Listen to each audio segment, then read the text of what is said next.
अपनी उपस्थिति में इस खास रीति से एकत्रित होने में मदद किया। प्रभु का धन्यवाद। हालेलुया। अच्छे से बोलिए हालेलुया। प्रभु आप सबको बहुत तायत से आशीष करे। आज की सुबह जैसे मैं यहाँ पर आया हूँ और परमेश्वर की ओर से हम प्रभु के दास लोगों को कहीं पर भी बुलाया जाता है ना, हम लोग क्या करते हैं, प्रार्थना करते हैं। हम बोलते हैं प्रभु मैं क्या वचन प्रचार करूं, है ना। प्रभु क्या वचन होना चाहिए वहां के लिए जहां मैं जा रहा हूं। अब क्या चाहते हैं कि मैं वहां जाकर प्रचार करूं। हम बहुत प्रार्थना करते हैं, बहुत सारी चीजों के साथ तैयारियां करते हैं, लेकिन पता है क्या, हमेशा मैंने देखा है और हमेशा उस बात के लिए मैं प्रभु का धन्यवाद करता हूं कि उससे पहले, उस वचन से पहले प्रभु कुछ ऐसी बातें हमारे सामने लेकर आते हैं जिससे ये बात पक्की हो जाती है कि प्रभु ने जो वचन मुझे आप लोगों के बीच में लेकर आने के लिए दिया है, परमेश्वर चाहते हैं कि मैं उस वचन से बोलूं। हालेलुया। अब प्रभु आज आप सबको बहुत आयत से आशीष करेंगे। मैं यहाँ पर जो खड़ा हूँ प्रभु का दास, मैं बहुत आनंदित हूँ ऐसे वचन के साथ आपके सामने आने के लिए। एक वचन हम पढ़ेंगे, उसके बाद मैं उस शीर्षक को मैं आपके बीच में लेकर आऊंगा, टॉपिक को कि आज हम किस बारे में सुनने जा रहे हैं। व्यवस्था विवरण 28वां अध्याय, उसका 12वां वचन और 13वां वचन, ये दो वचन जो हैं हम लोग आज देखेंगे, 12 और 13। यहोवा तेरे लिए अपने आकाश रूपी उत्तम भंडार को, यहोवा तेरे लिए अपने आकाश रूपी उत्तम भंडार को खोलकर तेरी भूमि पर समय पर मेघ बरसाएगा, तेरी भूमि पर समय पर मेघ बरसाएगा और तेरे सारे कामों पर आशीष देगा, तेरे सारे कामों पर आशीष देगा। तू बहुतेरी जातियों का उद्धार देगा, तू बहुतेरी जातियों को उद्धार देगा, परंतु किसी से तुझे उधार लेना ना पड़ेगा, किसी से तुझे डेप्थ लेना ना पड़ेगा, उधार लेना ना पड़ेगा। और यहोवा तुझको पूंछ नहीं, यहोवा तुझे पूंछ नहीं, किंतु सिर ही ठहराएगा, और तू नीचे नहीं, परंतु ऊपर ही रहेगा। यदि परमेश्वर यहोवा की आज्ञाएं जो मैं आज तुझको सुनाता हूँ, हाँ जी, तो उनके मानने में मन लगाकर चौकसी करे। हाँ बस, हालेलुया। परमेश्वर यहोवा के जो वचन आज आपको सुनाए जाते हैं, उसे अगर आप मन लगाकर करने में चौकसी लगाएं, तो परमेश्वर कहता है वो आपको पूंछ नहीं वरन क्या बनाएगा, सिर बनाएगा। वो आपको नीचा नहीं वरन क्या बनाएगा, ऊंचा। बहुत सारे लोग ये जो आशीष के वचन होते हैं ना, उसको सुनकर खुश होते हैं। आशीष का वचन, आशीष मतलब तेरे घर में आशीष होगी, आकाश का झरोखा खुल जाएगा, तुझ पर बरकत होगी, हम बहुत खुश होते हैं, राइट। लेकिन आज का जो वचन है, परमेश्वर के वचन में कोई भी, बाइबल पूरा पढ़िए आप, कोई भी बात जो है बिना कंडीशन के नहीं है। प्रभु का वचन कहता है अगर तू इसमें आज्ञाकारी रहेगा तो तेरे जीवन में मैं आशीषें दूंगा। हालेलुया। मार्च जो है वो फाइनेंशियल ईयर का वो अंतिम मंथ होता है ना, जैसे लोग पैसों के साथ डील करते हैं ऑफिस में या फाइनेंस डिपार्टमेंट में कहीं पर भी होते हैं, तो वो जानते हैं कि मार्च का महीना जो है वो फाइनेंशियल ईयर का क्या है, अंतिम लास्ट महीना है, ठीक है। तो इस महीने में क्या होता है, पूरा साल हमने पैसों को कैसे इस्तेमाल किया है उसका हिसाब किताब देने का एक महीना है ये। हालेलुया। तो आज आप लोग बोलेंगे कि नहीं हम तो कहीं ऐसा काम भी नहीं करते, हमें ऐसा सीख के क्या फायदा। बहुत जरूरी है, पता है क्यों, क्योंकि हम भी रोज पैसों के साथ लेन देन करते हैं। हालेलुया। आज मैं आप लोगों के बीच में थोड़ी देर लेकर ये बताना चाहता हूं, परमेश्वर हमारे पैसों में कैसे बरकत देता है, कैसे फाइनेंशियली हम लोग आशीषित हो सकते हैं। हालेलुया बोलिए। ज्योति मैम ने पैसों से जुड़ी हुई कुछ गवाही को दिया हमारे बीच में, है ना, और आंटी जी ने हमारे बीच में गवाही को दिया। हालांकि उन्होंने कहा कि परमेश्वर से जुड़ा हुआ, लेकिन पैसे उसमें हम देखते हैं कि एक मुख्य भूमिका निभाता है, और वो पैसे परमेश्वर उसके द्वारा हमें सचमुच आशीष करना चाहते हैं। हालेलुया। परमेश्वर कभी हमें गरीब, निराश, दुखी, परेशान नहीं देखना चाहते, लेकिन हम क्यों ऐसे हैं इस बारे में हमें परमेश्वर के वचनों से थोड़ा सुनना और जानना जरूरी है। सुनना चाहते हैं आप लोग? पैसों के कैसे परमेश्वर आपको फिनेंशियली यानी आर्थिक तौर पर कैसे सक्षम बनाना चाहता है, कैसे आपको योग्य बनाना चाहता है, उसके बारे में आज का वचन आप लोगों से बातचीत करना परमेश्वर चाहते हैं। अपने ध्यान को बड़े आगे लगा के रखे, वचनों की तरफ लगा के रखे, प्रभु आपको आशीष करेंगे। व्यवस्था विवरण उसका 28 का 12 जो हमने पढ़ा लिखा है, यहोवा तेरे लिए अपने आकाश रूपी उत्तम भंडार को खोलकर तेरी भूमि पर समय पर मैं बरसाया करेगा और तेरे सारे कामों पर आशीष देगा। हालेलुया बोलिए। किस पर आशीष देगा प्रभु? तेरे किस पे आशीष देगा? कामों पर। फिनेंशियली अगर आप स्टेबल होना चाहते हैं, अगर आप पैसों के तौर पर आर्थिक तौर पर मजबूत होना चाहते हैं, मेहनती बनिए। सारे बोलिए क्या बनना है हमें? आलसी मत बनिए। हम लोग को बहुत बार लगता है कि हम लोग ऐसे बैठे रहेंगे, प्रार्थना करते रहेंगे, बैंक में का एक मैसेज आएगा टड़ंग, और हम खोल के देखेंगे प्रभु ने 50,000। हालेलुया। वो अलग पैमाने की बात है। परमेश्वर अपने बच्चों से पता है क्या बोलते हैं? मेहनत करना सीखो। हालेलुया बोलिए। मेहनत करना सीखो। मेहनत करने, प्रभु का वचन कहता है प्रभु आकाश रूपी झरोखे को खोलकर पैसे नहीं गिराएगा, वो क्या गिराएगा? बारिश गिराएगा। हालेलुया। मैं बरसाएगा। मैं कहां बरसता है? तेरी भूमि पर बरसाएगा, जहां तू हल चलाता है, जहां तू मेहनत करता है। हालेलुया बोलिए समझने वाले। जहां तू मेहनत करता है, उस मेहनत पर परमेश्वर में बरसाएगा। तेरे फसल कभी सूखेगी नहीं, तेरी फसल कभी सड़ेगी नहीं, और तेरे फसल के द्वारा तेरा घर, तेरा परिवार हमेशा आशीषित रहेगा। ताली बजाकर प्रभु का धन्यवाद। हालेलुया। हमारा परमेश्वर ना हमें भीख मांगने वाला एक भिखारी के तौर पर नहीं देखना चाहते। हाँ, अगर सोचिए आज मुझे भूख लग रही है प्रभु, भूख लग रही है, खाना आ गया, कब से खा के मैं भर गया, मेरा पेट भर गया, मैं ठीक हो गया, फिर अगली बार जब फिर भूख लगेगी मैं फिर से क्या करूंगा? वो फिर से मैं सिर्फ मांगता रहूंगा। प्रभु का वचन पता है क्या करता है? परमेश्वर हमें मेहनती होते हुए देखना चाहते हैं, है ना। चाइना में एक कहावत इस प्रकार से कहा जाता है कि किसी को ना मछली भीख में ना दे, उसे मछली पकड़ना सिखाएं।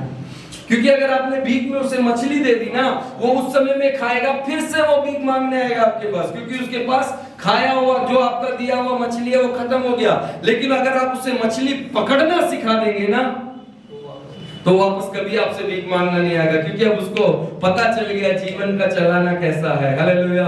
रोज वो क्या करेगा? अपना जाला डालेगा, रोज वो मछली पकड़ेगा, रोज कमाएगा, रोज घर भी चलाएगा, और वो देखेगा कोई और भूखा है तो उसको वो अपने हाथ से देगा भी। इसीलिए तो प्रभु का वचन कहता है कि परमेश्वर तेरे सब कामों में आशीष देगा, और तू बहुत तेरे जातियों को उधार देने वाला बनेगा, तू लेने वाला। हम अच्छे से बोल सकते हैं हम लोग, तुझे उधार लेना पड़ेगा नहीं। अभी हम लोग का कंडीशन कैसा है? उधारी में जिंदगी चल रही है। इस फाइनेंशियल ईयर के एंडिंग में प्रभु का वचन आप तक इसीलिए ऐसे पहुंच रहा है ताकि अगले साल यानी अप्रैल से आगे, फाइनेंशियल ईयर की बिगिनिंग होती है अप्रैल 1 तारीख से। अप्रैल 1 तारीख से आपके जीवन में आप लेने वाले नहीं, देने वाले बनेंगे। क्यों? क्योंकि आप मेहनत और करेंगे, आपका खुदा आपको और आशीष करेगा, और आपके घर की बरकतें बढ़ती चली जाएगी। हालेलुया। अरे पास्टर जी कहाँ मेहनत में फंसा रहे हो हम तो। यहां से कुछ लोग क्या करते हैं? यहां से लेते हैं, यहां देते हैं, है ना। एक उधार वाले से ले लिया, और जैसे ये मांगना लगेगा, ये प्रेशराइज करना लगेगा ना, दूसरे को फोन लगाएंगे, बोले भाई तू दे दे। वहां से लेके यहाँ दे देते हैं, फिर वो पीछे पड़ जाता है, फिर तीसरे वहां से लेके वहां दे देते। यही सर्कुलेशन में दिमाग अपना खराब कर रखा है। पूरा कर्ज में जिंदगी क्या हो रखी है? डूबी हुई है, परिवार डूबा हुआ है, पत्नी हमेशा निराश रहती है, बच्चे बोलते हैं कि मेरे पापा को क्या, लोग दरवाजे पर आकर मेरे पापा को भला बुरा सुना कर जाते हैं। आपके बच्चे भी ये गलत आदतें बचपन से सीखते हैं, और आपका घर जो है पूरे जीवन भर एक फाइनेंशियल दबाव के नीचे, बोझ के नीचे दबा रहेगा। हालेलुया। मैं आपको क्या बताना चाहता हूँ पता है, मेहनत करने वाला बनिए। कुछ वचन फटाफट निकल कर पढ़िए। प्रभु जो मेहनत करने के बारे में बताता है, भजन संहिता 128 का 2, कोई एक जना निकाल कर पढ़े। भजन संहिता 128 का 2, वहां पर क्या लिखा है, बहुत खूबसूरत एक बात।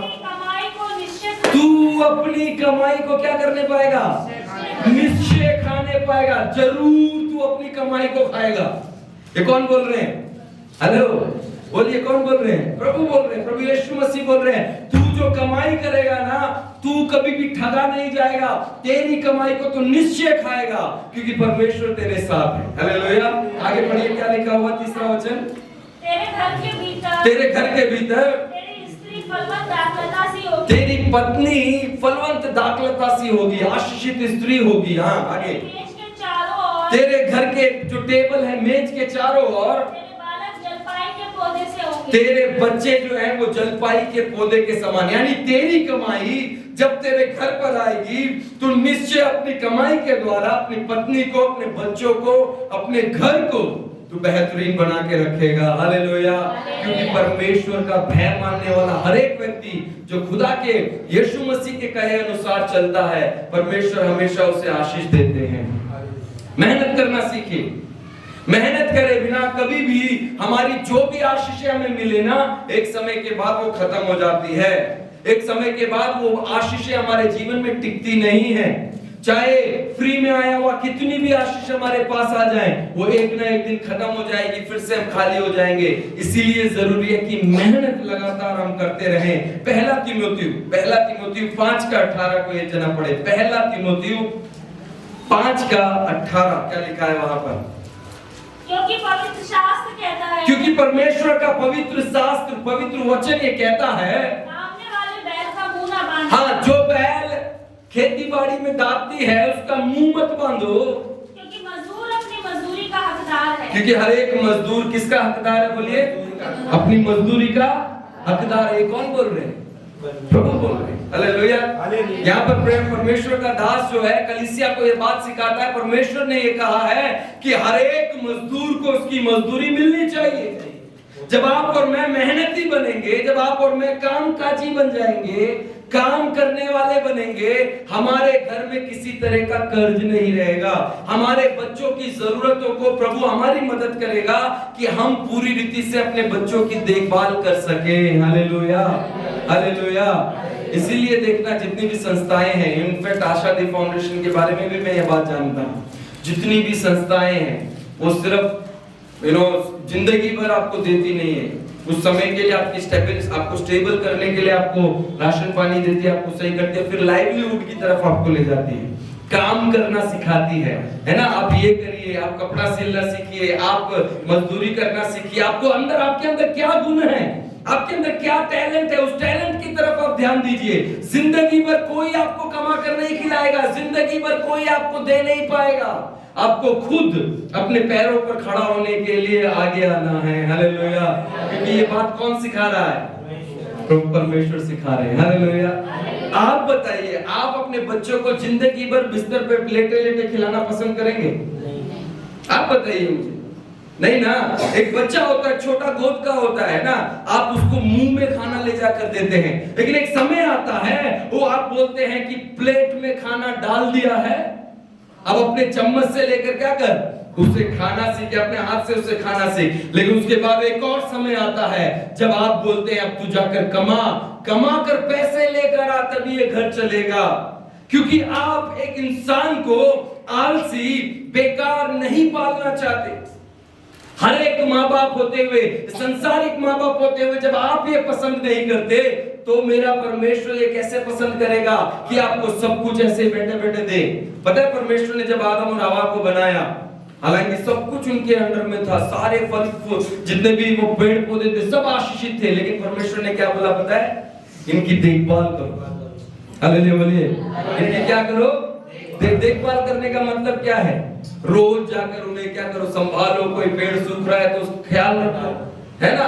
मेहनत करने के बारे में उन्हें सिखाया। शुरुआत से तुम फलोगे फूलोगे कब, जब तुम मेहनत करना सीखोगे।